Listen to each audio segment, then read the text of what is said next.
जब हम ये कहते हैं कि सत्य, ट्रुथ प्रसान हो सकता है, पराजित नहीं हो सकता, इसका अर्थ क्या है?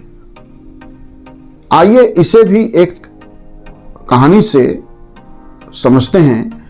महात्मा बुद्ध के भाई थे देवदत्त, और वो महात्मा बुद्ध से बहुत चिढ़ते थे, ईर्ष्या करते थे, और देवदत्त को लगता था कि बुद्ध मेरे राजा बनने में सबसे बड़ा बाधक है। तो जब महात्मा बुद्ध ने गृह त्याग कर दिया तो देवदत्त की इच्छा पूरी हुई कि अब चलो राजा बनने के रास्ते का तो कांटा दूर हुआ। लेकिन महात्मा बुद्ध जिस रूप में सामने आते हैं वो राजा और सम्राट से बहुत ऊपर का स्तर है। अब देवदत्त फिर उनसे ईर्ष्या कर रहा है, फिर उनसे ईर्ष्या करने लगता है कि अब तो मैं राजा होके भी ये मेरे से बहुत ऊपर है।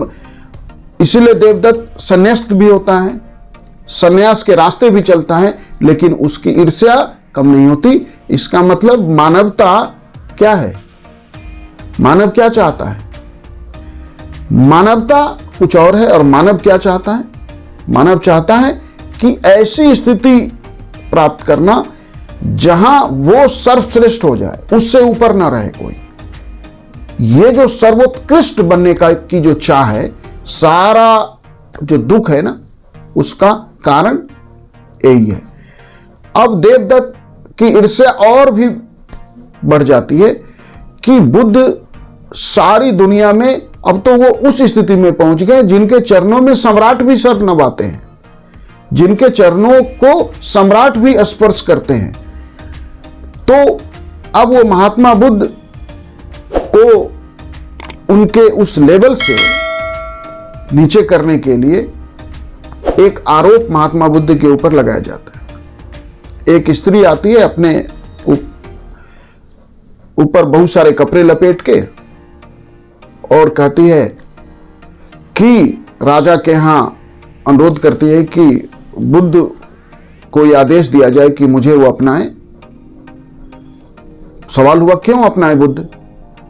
बोले, जिस बच्चे को मैंने धारण किया हुआ है, जो बच्चा मेरे गर्भ में पल रहा है, उसके पिता महात्मा बुद्ध हैं।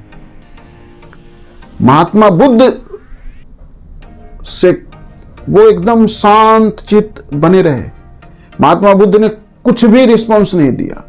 जब महात्मा बुद्ध से के तरफ दोबारा सवाल किया गया तो उन्होंने कहा, सत्य स्वयं उजागर होगा, सत्य स्वयं उजागर होगा। यही इसी का अर्थ है कि सत्य कमजोर पड़ सकता है, पराजित नहीं हो सकता। और कहा जाता है कि उस महिला को छीना झपटी में जो उसने अपने शरीर के ऊपर वस्त्र लपेटे हुए थे, वो खुल के गिर गया और उसका भेद सामने आ गया।